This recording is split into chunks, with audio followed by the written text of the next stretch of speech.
जिस मकसद से आपने स्टार्ट किया वो अगर नहीं पूरा हो पा रहा तो खुद को ऐसा लगता है कि अब बंद कर दूं क्या।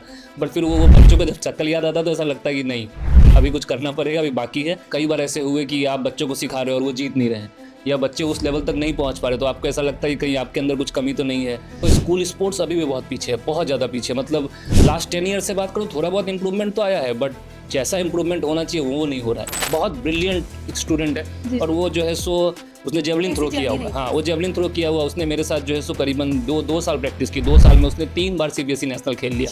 तो वो एक बहुत अचीवमेंट थी उसके लिए कि ये गांव से निकला हुआ लड़का सीबीएसई नेशनल खेल पा रहा है। प्लेयर्स कभी भी बॉर्न नहीं होते हैं, उनको ग्राउंड पे बनाया जाता है। उनके पास जो ट्रेनिंग इक्विपमेंट है वो हमारे पास है ही नहीं, हम बहुत ज़्यादा पीछे हैं। उनके पास जो ग्राउंड्स है, उनके पास जो ट्रेनिंग मटेरियल्स है, वो सब हमारे पास बिल्कुल भी नहीं है। अब हमारी गर्ल्स बहुत आगे आ रही है। अभी अगर मैं रिसेंट एग्जाम्पल बताऊँ तो पूजा सिंह हरियाणा से हाई जंप में 14 ईयर्स का रिकॉर्ड उन्होंने तोड़ा। चाइना में जाकर एशियन गेम्स में गोल्ड मेडल। अभी सपोज मुझे 1 to 12 पास होना है तो 12 साल में देता हूँ पढ़ाई को, तब भी मेरी जॉब की गारंटी नहीं है। लेकिन अगर मैं वो 12 साल स्पोर्ट्स को दूंगा तो ये गारंटी है कि मैं इंटरनेशनल जरूर खेल सकता हूँ, इंटरनेशनल मेडल भी ला सकता हूँ।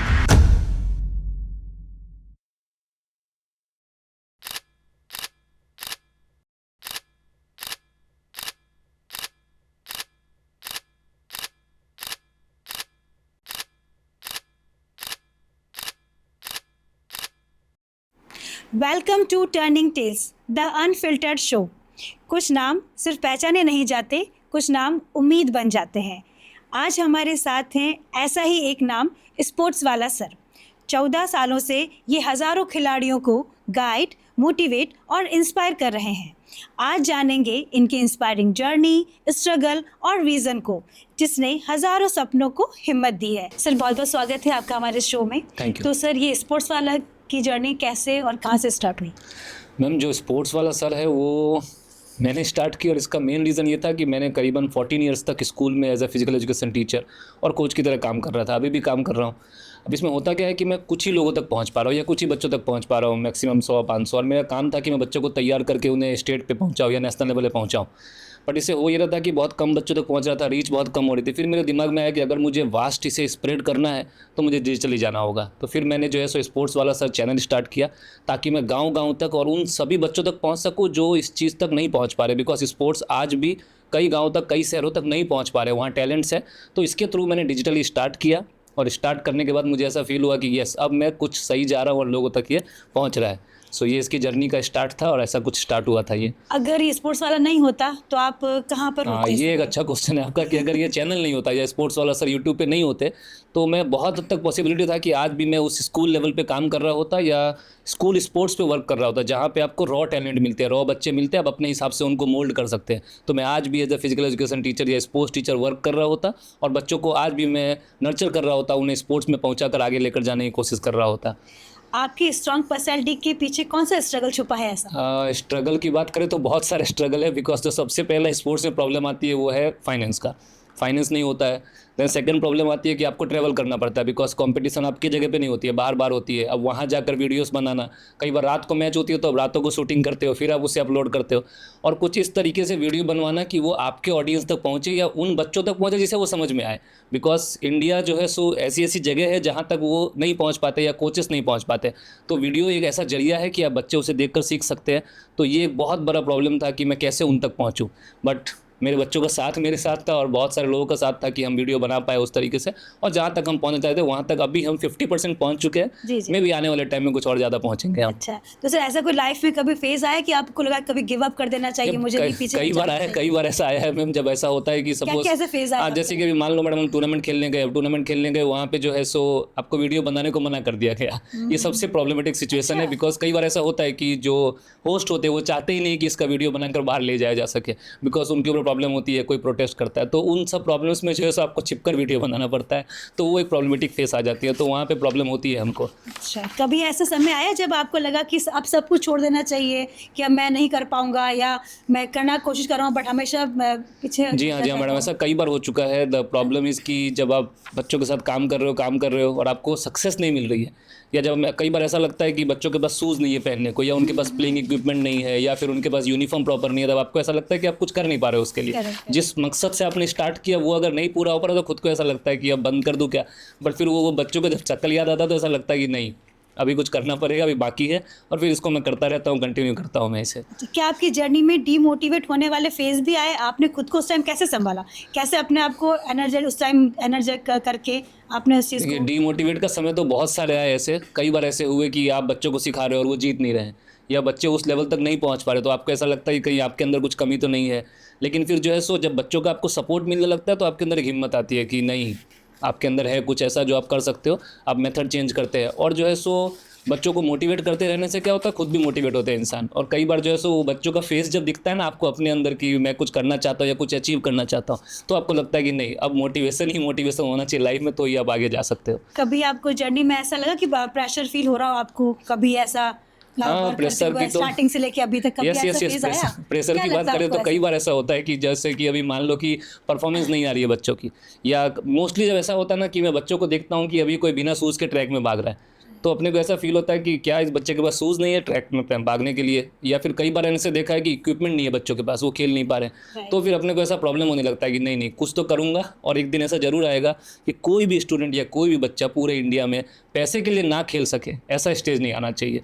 तो मेरा एक मेन मकसद वही है कि बच्चा खेलते रहना चाहिए और पैसा उसके रास्ते में आना चाहिए कि यार मैं पैसों की वजह से खेल नहीं पा रहा हूँ, चाहे वो ट्रैवलिंग हो या फिर इक्विपमेंट का खर्च हो या किट का खर्च हो या शूज़ का खर्च हो, बिकॉज हर स्पोर्ट्स के लिए अलग अलग स्पेशलाइज शूज़ चाहिए, इक्विपमेंट चाहिए। तो ये एक मेन मकसद है कि वो उन तक तो आप पहुँचना वो चाहिए। कैसे हेल्प करते हैं उनको? कैसे? देखिए मैम, ऐसा होता है कि कुछ अपने सैलरी के हिस्से को वहाँ डाल सकते हैं, और कई बार जो है सो कुछ ऐसे लोगों से मिलता हूँ जो कि मतलब ब्लाइंडली डोनेट करते हैं कि नहीं हमारा नाम नहीं आना चाहिए but we are going to help, तो हम उनको जो है सो उससे हेल्प करते हैं। कई बार जो हम टूर्नामेंट जीतते हैं वहाँ से जो फंड आती है वो हम बच्चों में स्प्रेड करते हैं कि भाई ये तुम्हारा है, तुम्हारे हिस्से की ऐसे करके, तो वहाँ से जो है सो हम कोशिश करते हैं कि बच्चों को वो सब सामान मिलता रहे। बट ऐसा बहुत जल्द आएगा कि लोग हमें और ज़्यादा सपोर्ट करेंगे, और मैं उन सभी लोगों से अपील भी करता हूँ कि अगर आप बच्चों का हेल्प कर सकते तो ज़रूर करें, बिकॉज गाँव में बहुत टैलेंट छुपा हुआ है, बहुत ज़्यादा टैलेंट।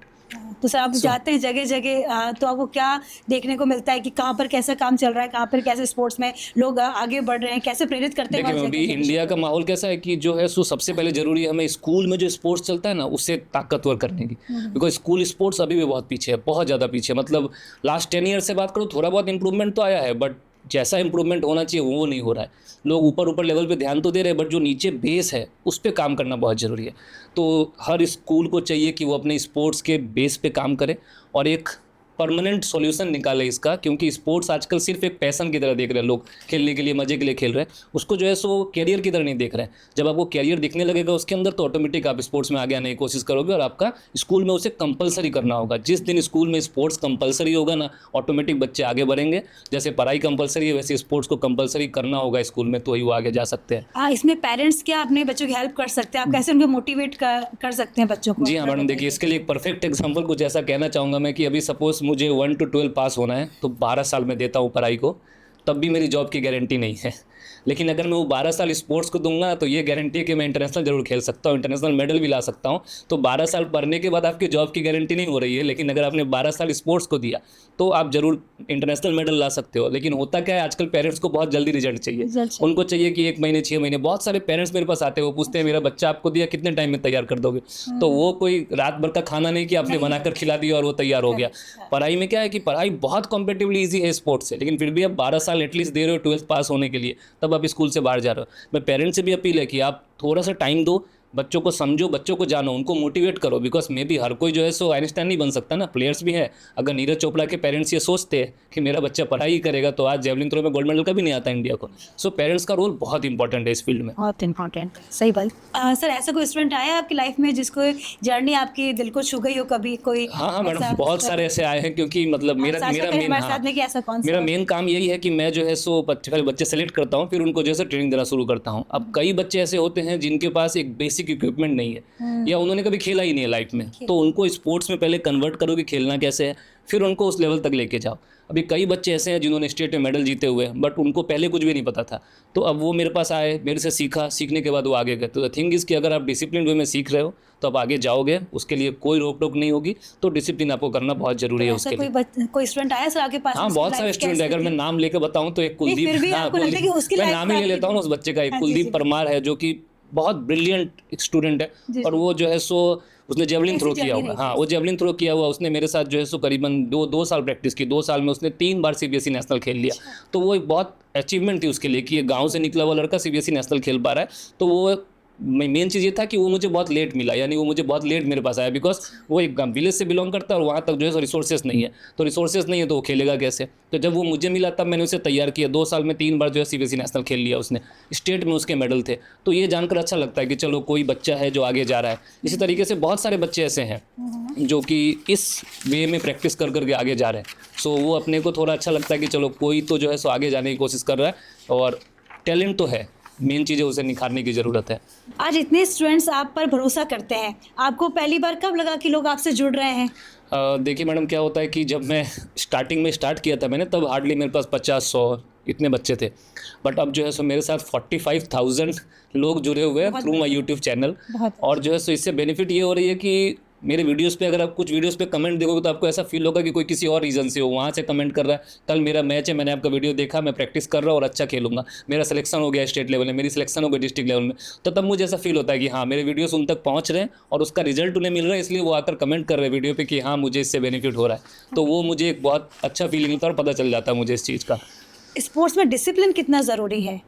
जितना लाइफ में खाना जरूरी है तो उतना ज़रूरी है स्पोर्ट्स में डिसिप्लिन। जैसे कि मैम एक बहुत अच्छी पॉइंट है कि प्लेयर्स कभी भी बॉर्न नहीं होते हैं, उनको ग्राउंड पे बनाया जाता है हॉट सन में, हॉट वेदर में, हॉट सन में जो है सो उनको बनाते हैं, हेवी रेंस में उनको बनाया जाता है, कोल्ड वेदर में बनाया जाता है। तो वो बॉन्ड नहीं होते, उनको बनाया जाता है। ऐसे ही जो है सो डिसिप्लिन है। अगर डिसिप्लिन आपके अंदर से गया मतलब आपकी स्पोर्ट्स खत्म। तो डिसिप्लिन जो है सो स्पोर्ट्स का पहला D है, जहाँ से जो है सो किसी को स्टार्ट करना होता है। अगर आप डिसिप्लिन वे में कुछ भी करते हो, नॉट ओनली स्पोर्ट्स लाइफ में कुछ भी अगर आप डिसिप्लिन वे में कर रहे हैं तो ज़रूरी है कि आपको सक्सेस बहुत मिलने वाली है। थोड़ा लेट होगा, डिले होगा, बट मिलेगा ज़रूर। सो डिसिप्लिन की कोई सेकंड ऑप्शन है ही नहीं, discipline is only the first option for this. Okay sir, ऐसा स्टूडेंट्स को अपना स्टडी साथ साथ में ये स्पोर्ट्स को भी कैसे मैनेज कर सकते हैं? देखिए ये तो एक मतलब ऐसा है कैसे कि balance हाँ बना के रख बैलेंस सकते बैलेंस हैं? में बहुत इजीली बनाया जा सकता है, कोई बहुत बड़ी बात नहीं है। आप 2 नाव में चल के कभी भी नदी पार नहीं कर सकते। तो ऐसा ही क्या है कि अगर आप ऐसा सोचोगे कि मैं 95% पढ़ाई में भी ले आऊँ और स्पोर्ट्स में भी गोल्ड मेडल ले आऊँ, तो ये कभी पॉसिबल नहीं है। आपको दोनों को बैलेंस बनाने के लिए करना ये होगा कि आप अपना एक टाइम शेड्यूल फिक्स कर लीजिए। सबके पास 24 घंटे है, 25वां घंटे किसी को दिया नहीं गया है। आप उस 24 घंटे को कैसे मैनेज करते हैं, दैट इज़ वेरी इंपॉर्टेंट। आप उस 24 घंटे को प्लानिंग ऐसा कीजिए कि मैं जितना टाइम स्पोर्ट्स में दे रहा हूँ उतना टाइम मैं पढ़ाई को दूँ। अगर आप दोनों को मैनेज करते हैं तो आप 90% तो नहीं ला पाएंगे, बट एटलीस्ट 60-65% लाकर भी आप स्पोर्ट्स में अच्छा परफॉर्म कर सकते हैं। और ऐसे बहुत सारे प्लेयर्स हैं जो ऑलरेडी अच्छी डिग्री लेकर भी, अगर आप अश्विन की बात करें तो इज इंजीनियर होने के बाद भी इंडियन क्रिकेट टीम में खेल रहे हैं। तो बहुत सारे ऐसे ऑप्शंस हैं जहाँ पढ़ाई के साथ साथ स्पोर्ट्स किया जा सकता है। लेकिन आप दोनों में फिर ऐसा उम्मीद मत रखो कि वहाँ भी 95% चाहिए और यहाँ भी मैं नेशनल में गोल्ड मेडल लेके आऊँ। तो आपको कुछ ना कुछ तो कम करना पड़ेगा। ओके, अगर मोटिवेशन खत्म हो जाए तो एथलीट्स क्या करें, उनको कैसे मोटिवेट कर सकते हैं? देखिए मोटिवेशन जो है सो स्पोर्ट्स के अंदर, एथलीट के अंदर कभी ख़त्म नहीं होनी चाहिए। अगर उनको वो ख़त्म हो रहा है तो उनको ऐसा चाहिए कि वो और ज़्यादा प्रैक्टिस करे, क्योंकि जो है सो कई बार हार के वक्त जो है सो मोटिवेशन ख़त्म होती है। लेकिन अगर वो अपने हार को एनालाइज़ करे कि मैं क्यों हारा या मैं क्यों पीछे हो रहा हूँ, तो एनालाइज़ करने से उन्हें पता चल जाएगी गलतियाँ कहाँ हो रही है। और अगर वो उन गलतियों पे, छोटी छोटी गलतियों पे काम करे, स्टेप्स बनाकर काम करे, तो ऑटोमेटिक जो है सो वो मोटिवेशन आ जाएगा उनके अंदर और वो अच्छा परफॉर्म करने लगेंगे।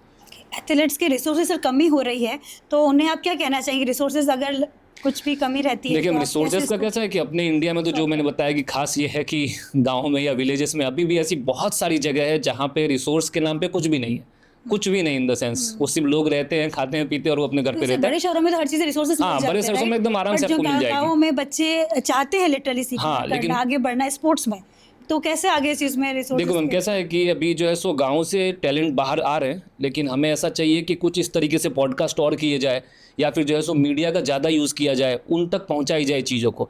तो क्या होगा कि वो लोग भी जानेंगे और चीज़ों को आगे लेके आएंगे। बिकॉज कई गांव ऐसे हैं जहां ये भी नहीं पता होती कि अगला टूर्नामेंट कब होने वाला है। करेक्ट। तो जब ये पता ही नहीं है टूर्नामेंट होगा कब, तो मैं खेलूंगा कैसे? ये राइट स्किल का नहीं पता है, उन तक कोचिंग नहीं पहुंच रही है। और बहुत सारी गवर्नमेंट स्कीम्स ऐसी है जहाँ पे जो है सो ये सारी चीज़ें फैसिलिटी पहुँच रही है, बट उसको एक फास्ट ट्रैक पे लाने की ज़रूरत है ताकि वो जल्दी उन तक पहुँचे।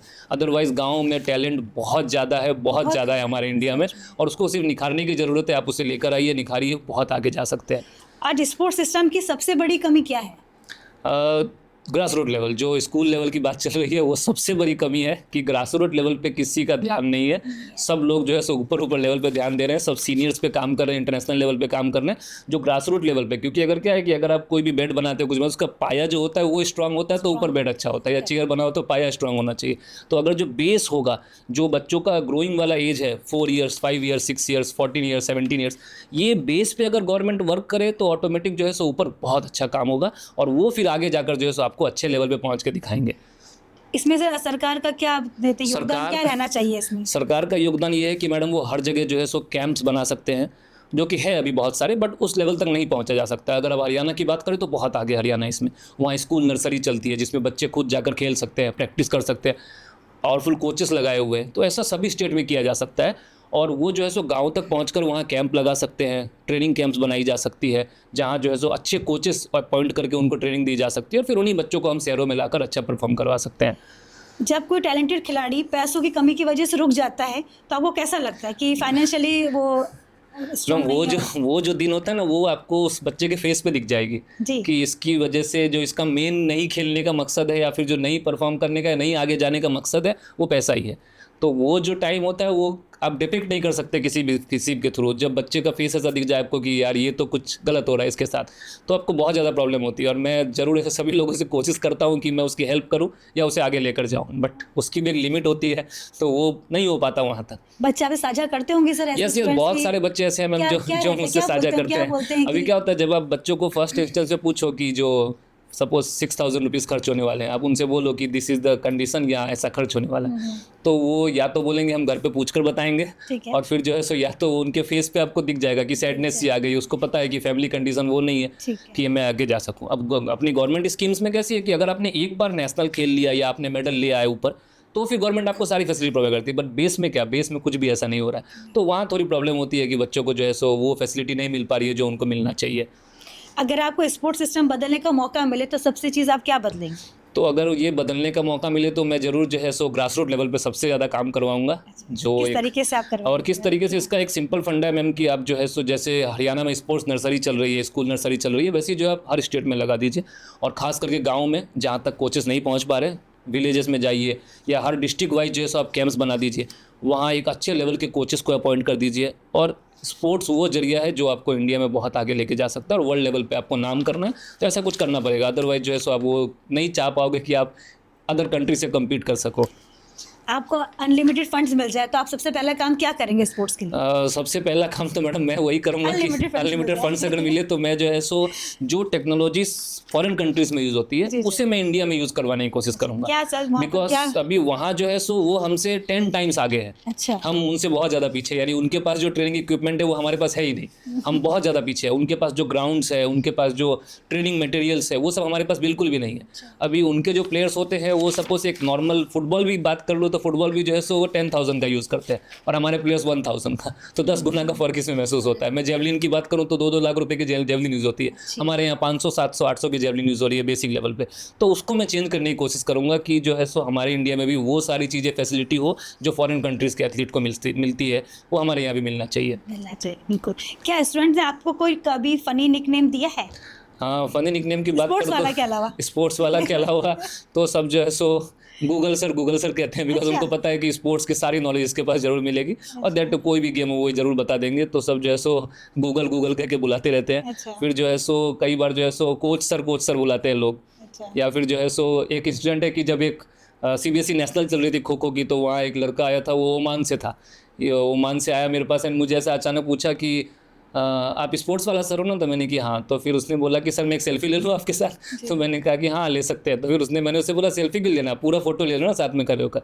तो उसने लिया फोटो। फिर उसने मुझे बोला कि जो पहले तो आपका नाम कोच स्पोर्ट्स वाला था ना? तो मैंने कि हाँ कोच स्पोर्ट्स वाला था, बट अब मैं सर बन चुका हूँ तो स्पोर्ट्स वाला सर हो गया है। तो ऐसे बहुत सारे नाम्स होते हैं जो बच्चे बुलाते हैं, और अच्छा लगता है ऐसे सुनकर कि चलो बच्चे पहचान रहे, जान रहे हैं आपको। कोचिंग के दौरान कोई फनी मोमेंट जो आपको याद हो? फनी मूवमेंट भी है, बहुत सारे सीरियस मूवमेंट भी है। कई बार ऐसा होता है कि जो है सो दोनों पहलू हाँ, अभी अगर देखो सीरियस मूवमेंट की बात करूँ तो मुझे एक इंस्टेंस याद आता है कि एक बार जो है सो हम कंपटीशन में गए थे, तो वहाँ पे एक गर्ल थी वो डिस्कस थ्रोअर थी, तो वो हार गई कंपटीशन में।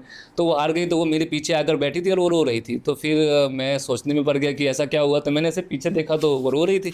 तो मैंने उससे पूछा कि क्या हुआ ऐसा करके। तो उसने बोला मैं हार गई। जी। तो मैंने कहा तो क्या हुआ इसमें, नेक्स्ट ईयर आएंगे, नेक्स्ट ईयर जीतेंगे हम।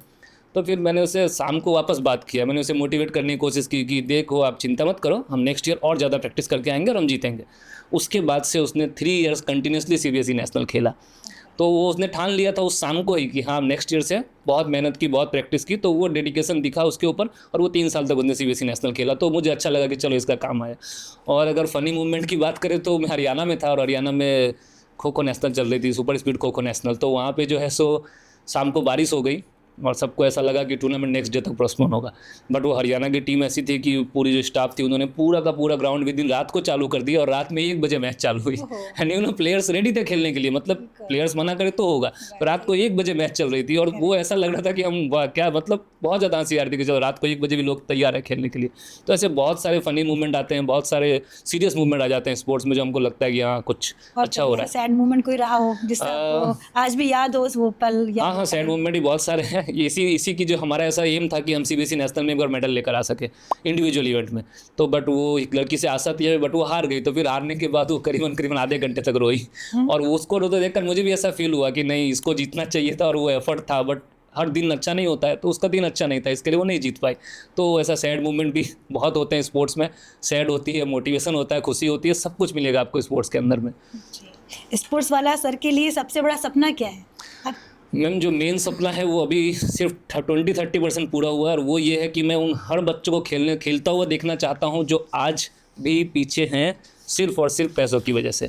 बिकॉज पैसा आज भी हमारे स्पोर्ट्स के करियर में या स्पोर्ट्स में वो बैरियर है जिसकी वजह से बच्चे खेल नहीं पा रहे। और मेरा आज भी उम्मीद है आने वाले टाइम में मे बी 5 ईयर्स 10 ईयर्स, लेकिन मैं इस काम को करूँगा ज़रूर, हर उस बच्चे को खिलाऊँगा जो पैसों की वजह से नहीं खेल पा रहा हूँ। और मैं कई बार मैंने अपील भी किया है थ्रू यूट्यूब, थ्रू फेसबुक की अगर कोई भी बच्चा इंडिया में हो, उसे खेलना हो, उसके पास पैसे ना हो, वो डायरेक्टली मुझे मेल कर सकता है। मेल करके मुझे सपोर्ट के लिए करे, मैं उसे सपोर्ट करूंगा, जितना तक मुझसे होगा उतना तक करूंगा। मैंने लोगों से भी बोला हुआ है कि अगर आपको सपोर्ट करना है वो भी कर सकते हैं मेरे साथ, तो हम 100% सपोर्ट करेंगे उसका। और जिस दिन वो सपना पूरा होता जाएगा उस दिन मुझे लगता जाएगा कि हाँ अब हम स्पोर्ट्स वाला सर कुछ काम कर रहे हैं, काम कर सकते हैं। सर लड़कियां आना चाहती है स्पोर्ट्स में, अभी कर भी रही है, इतना अच्छा खेल रही है, कहीं कहीं कुछ कमी आ रही है जहाँ पेरेंट्स लड़कियों को भेजते नहीं है। हाँ, तो आपको क्या लगता है कि कहाँ पर कमी लगती है? मैम जो अपने इंडिया में लड़कियों को नहीं भेजने का कारण है वो मोस्टली तो सिक्योरिटी है कि पेरेंट्स वो सिक्योर फील नहीं करते हैं और इसकी वजह से जो लड़कियों को आगे ज़्यादा नहीं जाने का मौका मिल रहा है। बट मैं उन सभी पेरेंट्स से अपील करूँगा कि अब जो है सिनेरियो चेंज हो रहा है, अब हमारी गर्ल्स बहुत आगे आ रही है। अभी अगर मैं रिसेंट एग्जांपल बताऊं तो पूजा सिंह हरियाणा से हाई जंप में 14 ईयर्स का रिकॉर्ड उन्होंने तोड़ा, चाइना में जाकर एशियन गेम्स में गोल्ड मेडल। उसके फादर एक नॉर्मल वर्कर ही हैं और जब वो लड़की जीत कर आती है तो उनके पेरेंट्स को बहुत ज़्यादा प्राउड, उनके पेरेंट्स को नहीं सभी को, पूरी इंडिया को प्राउड फील होती है कि एक इंडियन लड़की वहाँ जाकर चाइना में जाकर अंडर 20 गेम्स में गोल्ड मेडल जीत कर आती है, वो भी हाई जंप में। तो पेरेंट्स को है कि थोड़ा सपोर्ट की ज़रूरत है और गर्ल्स बहुत आगे जा सकती है स्पोर्ट्स में। बट वही है सिक्योरिटी, थोड़ा हमें फील करना होगा, हमें उनको सिक्योर फील कराना होगा कि yes you are safe everywhere, तो ही वो आगे आएंगी, तो पेरेंट्स का कॉन्फिडेंस और ज़्यादा बढ़ेगा और वो आगे आ सकते हैं। ये ठीक है। तो सर आपका जो जर्नी रही है इसमें आपका जो फेस आपका स्पोर्ट्स वाला सर का तो रहा ही है इसमें नाम, पर आपको ऐसा लगता है कि मेरे को अब ये थोड़ा चेंज करके कुछ और नाम रख लेना चाहिए जिससे? नहीं मैम, ये नाम जो है सो बच्चों ने दिया है और जो है सो ये नाम हमेशा रहेगा और मैं क्या पता आने वाले टाइम में मैं इसका ट्रेडमार्क करवा लूँ और ये नाम जो है सो मैं आगे लेकर जाऊँ और शायद मैं इसे आने वाले टाइम में स्पोर्ट्स वाला सर फाउंडेशन के नाम से भी स्टार्ट करूँगा और ताकि मैं इससे जो इसका मेन मकसद है वो जरूर पूरा करूँगा। क्या मेन मकसद है स्पोर्ट्स वाला सर का टैग लाइन से आपका क्या मेन मकसद? यही है कि जो भी बच्चे नहीं खेल पा रहे हैं उसे मैं खिलाऊं, चाहे वो कैसे भी हो, चाहे मुझे कुछ भी करना पड़े, कैसा भी करना पड़े, स्पोर्ट्स में है तो खेलना बहुत ज़रूरी है और उसे आगे जाना बहुत ज़रूरी है। और सिर्फ शौक के लिए मत खेलो, आप उस लेवल पे खेलो कि हाँ मैं कुछ कर सकता हूँ। और शौक के लिए खेलना तो जस्ट एक टाइम पास हो गया, आप गेम खेलो, स्पोर्ट्स मत करो। गेम खेलना शौक के लिए होता है, स्पोर्ट्स खेलना कॉम्पिटिशन के लिए होता है। आप खेलो, जीतना या हारना वो तो लाइफ का पार्ट है। पढ़ाई में भी हम फेल होते हैं कई बार, तब सीखते हैं, पास होते हैं तब आगे जाते हैं। तो ऐसा स्पोर्ट्स में बहुत सारे लाइफ में ऐसे गोल्स आएंगे जहाँ पे आप फेल हो जाओगे, बट द थिंग इज़ कि आपको आगे जाना है, वो बहुत इंपॉर्टेंट है स्पोर्ट्स में। एथलीट्स जो आना चाहते हैं उनको आप क्या संदेश देना चाहेंगे कि कैसे अपना स्टार्ट करें, कैसे आगे पहुँचे, क्या जर्नी आपको लगता है कि? देखिए जो एथलीट है जिसको स्टार्ट करना है उसको सबसे पहले ज़रूरी है कि वो एक अच्छा कोच ढूंढे और अगर अच्छा कोच उन्हें ना मिलता हो तो भी आजकल तो आपको यूट्यूब पे एवरीथिंग मिलेगा, हर तरह के वीडियो मिलेंगे, तो आप खुद से थोड़ी थोड़ी कोशिश करो और एक हाई लेवल एथलीट में और एक छोटे एथलीट में फ़र्क ये होता है कि वो 10 घंटे प्रैक्टिस करता है या 5 घंटे प्रैक्टिस करता है। तो अगर एक अच्छा कोच आपको मिल गया, एक अच्छा प्लेटफॉर्म आपको मिल गया ना, तो आप बहुत जल्दी आगे जा सकते हो। कोच जो है सो एक प्लेयर की लाइफ में भगवान का रोल प्ले करते हैं। पेरेंट्स भी बाद में आते हैं। कई प्लेयर्स आपको ऐसे भी मिलेंगे जो कोच को सब कुछ मानते हैं, बिकॉज उन्होंने उनको वो स्टेज ला कर दिया है। तो बच्चों को चाहिए कि एक अच्छा कोच खोज ले। अच्छा कोच उन्हें मिल गया तो जैसा कोच उनका ट्रेनिंग प्लान बनाते हैं उसको फॉलो करें, और वो बहुत इजीली जो है सो अचीव कर सकते हैं। और अपने लाइफ में जो गोल है कि मुझे करना क्या है, अगर आपका गोल क्लियर होगा ना तो आपको सब कुछ रास्ता दिखता जाएगा। अगर गोल ही क्लियर नहीं है तो फिर आपको आगे जाने में थोड़ी प्रॉब्लम होगी। तो वो गोल क्लियर करवाने का काम कोच का है। तो आपको सबसे पहले कोच खोज लो, अच्छा ट्रेनिंग प्रोग्राम अच्छी देख लो, डाइट थोड़ा सही कर लो। अगर आप थोड़े बैकवर्ड एरिया में रहते हो, पीछे एरिया में रहते हो, तो आपके पास वीडियोस अवेलेबल है। आप कंपटीशन में पार्टिसिपेट करो। इंडिया में n नंबर ऑफ कंपटीशन होती है, बहुत ज़्यादा कंपटीशन होती है। आप सभी कंपटीशन में पार्टिसिपेट कर सकते हो। जरूरी नहीं कि हर बार पेड कंपटीशन हो, फ्री कंपटीशंस भी होती है। आप वहाँ पार्टिसिपेट कर सकते हो और जो है सो आगे लेके जा सकते हो खुद को। मैं गुजरात की बात कर लूँ, वहाँ खेल महाकुंभ होती है, वो फ्री ऑफ कॉस्ट, और गुजरात गवर्नमेंट करोड़ों रुपए खर्च करती है उसके पीछे, ताकि बच्चों को कुछ अवार्ड मिले। अवार्ड में कैश अवार्ड मिलती है तो बच्चे भी बहुत खुश होते हैं। ऐसे हर स्टेट में स्टार्ट हो गई है। सांसद खेल स्पर्धा स्टार्ट हो गई है, जहाँ पे आप फ्री ऑफ कॉस्ट खेल सकते हो। तो ऐसे आप खेलकर जो है सो खुद को आगे लेके जा सकते हो। गवर्नमेंट सर इसमें कर रही है, आपका हेल्प करती है आपका जब हाँ, गवर्नमेंट में बहुत बहुत हद तक हेल्प करती है। और मोस्टली सभी स्टेट गवर्नमेंट इसके पीछे काम तो कर रही है, बट वो काम जो है सो कई स्टेट्स में देखा जाए तो सिर्फ है, बस काम हो नहीं रहा है। तो वो काम होने के लिए जो है सो काम करना पड़ेगा, और काम करने के लिए जो है सो आपको उन एथलीट्स तक पहुंचना पड़ेगा, उन प्लेयर्स तक पहुंचना पड़ेगा जो आज भी बैक एरिया में है या पीछे रह रहे हैं या उन तक नहीं पहुंचा जा रहा, तो वहाँ तक पहुंचना पड़ेगा। तभी आप जो है सो प्लेयर्स को आगे लेके जा सकते हैं। एथलीट्स का जो अपना ऑरा है, तो फिटनेस के लिए वो क्या कर सकते हैं? देखिए, जो एथलीट्स का हो रहा है, या अगर आप बेसिक जो ऑलरेडी एलाइट एथलीट है उनकी तो फिटनेस ट्रेनिंग प्रोग्राम पूरी फिक्स होती है कि उनको कितने घंटे वर्कआउट करना है, क्या सेशन करना है, उनकी सेशन पूरी डिसाइड। लेकिन अगर आप नए नए फील्ड में आ रहे हो तो आपको जो है सो सबसे पहले अपना गेम डिसाइड करना होगा। अगर आपने एक बार गेम डिसाइड कर लिया, फिर गेम के हिसाब से आपकी फिटनेस लेवल अलग होती है। एक बास्केटबॉल प्लेयर को फुटबॉल जितना नहीं चाहिए, या फुटबॉल प्लेयर को बास्केटबॉल जितना नहीं चाहिए। क्रिकेट प्लेयर को अलग लेवल की एनर्जी चाहिए, चेस प्लेयर को अलग लेवल की एनर्जी चाहिए, चेस प्लेयर को मेंटल स्टेबिलिटी चाहिए। तो ऐसा हर गेम का अलग अलग फिटनेस लेवल है। तो आपको ये देखना होगा कि मैं कौन सा गेम खेलने वाला हूँ, उसके हिसाब से आपको पूरे फिटनेस एक्सरसाइज करना होगा। आप अपने मंथली प्रोग्राम बना लीजिए, क्वार्टरली प्रोग्राम बना लीजिए, हाफ ईयरली प्रोग्राम बना लीजिए, ईयरली प्रोग्राम बना लीजिए, अकॉर्डिंग टू द कंपटीशन जो आगे आने वाले हैं। तो इस तरीके से जो है सो आप आगे जा सकते हो।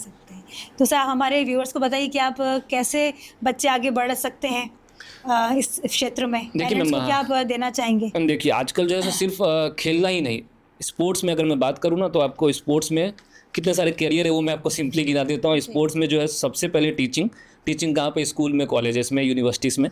टीचिंग के बाद कोचिंग का करियर है। कोचिंग के बाद आप हेल्थ सेक्टर में जा सकते हो, आप फिजियोथेरेपिस्ट बन सकते हो, स्पोर्ट्स के डॉक्टर बन सकते हो, आप जो है सो मेडिसिन कर सकते हो, स्पोर्ट्स मेडिसिन कर सकते हो। इसके अलावा आप जो है सो मास कम्युनिकेशन जर्नलिज्म में जा सकते हो।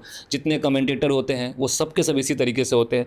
मार्केटिंग में जा सकते हो, स्पोर्ट्स मार्केटिंग है। स्पोर्ट्स फोटोग्राफी है जो बहुत अच्छा करियर हो रहा है, धीरे धीरे आगे बढ़ रहा है, स्पोर्ट्स फोटोग्राफी में जा सकते हो।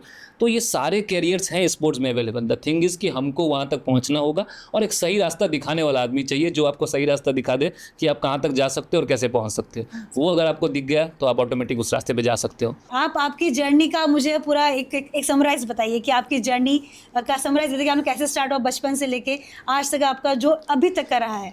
देखिए, जो मेरी जर्नी है खास स्पेशली बताऊं तो मैं आपको, मैंने जो है सो, क्योंकि फादर डिफेंस बैकग्राउंड से थे तो लाइफ में वो डिसिप्लिन थी, मतलब फैमिली में वो डिसिप्लिन थी, और बहुत हद तक डिसिप्लिन थी, बिकॉज एक डिफेंस बैकग्राउंड का होना ही बहुत इंपॉर्टेंट है। उसके बाद मैंने केवी से पढ़ाई की, केंद्रीय विद्यालय से, जो कि एक डिसिप्लिन लेवल स्कूल माना जाता है। और केवी में जो है सो खेलने का जो अपॉर्चुनिटी होता है वो उससे अच्छा कोई नहीं दे सकता आपको। केवीएस बहुत एक स्टेज है, एक प्लेटफॉर्म है खुद को खेलने के लिए। तो मैं वहाँ से खेला करता था। देन मुझे मेरे टीचर ने ऐसा बताया कि you are good in sports, आपको स्पोर्ट्स की डिग्री करनी चाहिए। तो मैं वहाँ से फिर जो है सो स्पोर्ट्स की डिग्री करने चला गया। तो जैसे बाकी सब्जेक्ट्स में बीए, बीकॉम, बीएससी होती है, तो हमारे में भी बीपी होती है, बैचलर ऑफ फिजिकल एजुकेशन, फिर बीपीएड होता है, मास्टर डिग्री होती है। तो मैं फिर वहाँ से जो है सो कॉलेज करने चला गया। मैंने आगरा यूनिवर्सिटी में पढ़ाई की, फिर मैं वहाँ से पंजाब चला गया, लवली प्रोफेशनल यूनिवर्सिटी में मैंने पढ़ाई की। फिर वहाँ से मैं मेरठ आ गया, मेरठ में मैंने सोभित यूनिवर्सिटी में पढ़ाई की।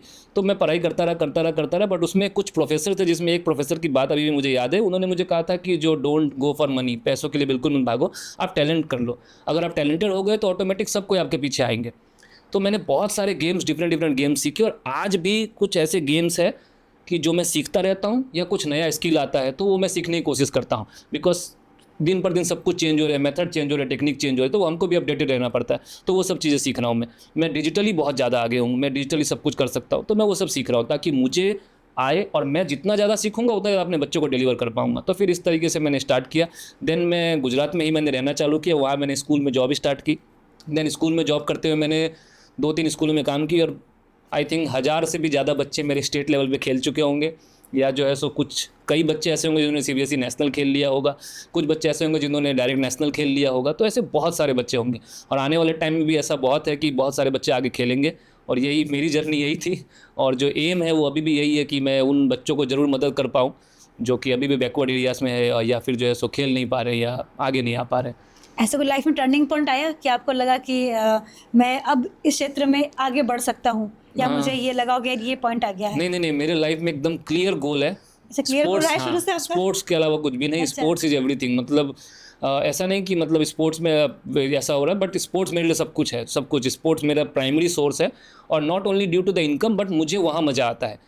और जहाँ आपको मज़ा है वहाँ अगर आप काम करते हो तो आप ज़्यादा अच्छे तरीके से काम करते हो, ज़्यादा अच्छा डिलीवर कर सकते हो आप। तो वो आपको जो है सो बहुत मज़ा आता है काम करने में। तो स्पोर्ट्स मेरे लिए आज भी मैं 24 घंटे कंटिन्यू ग्राउंड पे खड़ा रह सकता हूँ विदाउट स्लीपिंग। उससे भी ज़्यादा भी खड़ा रह सकता हूँ, बट द थिंग इज़ क्योंकि मुझे वहाँ मज़ा आता है। तो जो काम आप मज़े के लिए कर रहे हो, जिसमें आपको सच में मज़ा आ रहा है, अच्छा इंटरेस्टिंग लग रहा है, तो आप उस काम को बहुत दिल से करते हो। तो वो जो है इसके लिए मैं स्पोर्ट्स कभी नहीं छोड़ सकता, और ना कभी छोड़ूंगा। सर, पूरी दुनिया आपको स्पोर्ट्स वाला सर के नाम से जानती है, तो सर क्या आपका रियल नेम से भी लोग आपको जाने हैं? आप हाँ, जरूर, क्यों नहीं जानना चाहिए। मेरा जो नाम है वो स्पोर्ट्स वाला सर रखा गया था, लेकिन जो मेरा असली नाम है वो आशीष है। आशीष झा मेरा नाम है, और स्कूल्स में मैं जहाँ कहीं भी जॉब करता हूँ वहाँ मुझे आशीष सर के नाम से ही बुलाया जाता है, बिकॉज वहाँ मुझे स्पोर्ट्स वाला सर तो नहीं बुला सकते। बट बाहर मैं कहीं भी जाता हूँ, कई बार ऐसा भी इंस्टेंस हुआ है कि लोग मुझे कॉम्पिटिशन में पूछते हैं आपका असली नाम क्या है, आपका असली नाम क्या है। तो क्योंकि मेरे टी-शर्ट्स पे स्पोर्ट्स वाला सर प्रिंट होता है, तो उन सबको ये फील होता है कि वो नाम स्पोर्ट्स वाला सर ही है। और जो मेरे टीम के बच्चे हैं, जो मेरे प्लेयर्स हैं, वो मुझे इसी नाम से बोलते हैं। वो सामने वाले को भी यही बोलते हैं स्पोर्ट्स वाला सर, बट मेरा असली नाम जो है सो आशीष झा है, और मैं इस नाम से जाना जाता हूँ हर जगह। बट अब जो है सो सिनेरियो बदल गया, अब मुझे लोग स्पोर्ट्स वाला सर के नाम से जानने लगे। सर, कैसा लगा आपको हमारा शो में? मैम, थैंक्स टू यू कि आपने इनिशिएटिव लिया है एक स्पोर्ट्स पर्सन को यहाँ बुलाने का और स्पोर्ट्स को आगे लेकर जाने का। इससे मुझे बहुत ज़्यादा हेल्प मिलेगी। मैं अपने उस मकसद तक या उस मंजिल तक बहुत जल्दी पहुँचूंगा, और ज़्यादा लोगों तक जा पाऊँगा, जिससे कि मैं स्पोर्ट्स को और आगे लेकर जा सकता हूँ। सो थैंक यू कि आपने मुझे बुलाया, और मैं इधर आकर बहुत अच्छा लगा मुझे। Thank you so much sir, Thank बहुत you, बहुत ma'am. शुक्रिया आपके हमारे इस चैनल पर। उम्मीद है दोस्तों आपको हमारा ये पॉडकास्ट पसंद आया होगा। अगर आपको ये कन्वर्सेशन वैल्यूएबल लगी हो तो वीडियो को लाइक करें, शेयर करें, और कमेंट में ज़रूर बताएं कि इस पॉडकास्ट से आपको क्या सीखने को मिला।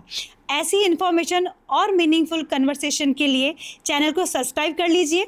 मैं आपसे मिलूँगी हमारे नेक्स्ट पॉडकास्ट में एक नए गेस्ट और एक नए टॉपिक के साथ। Thank you.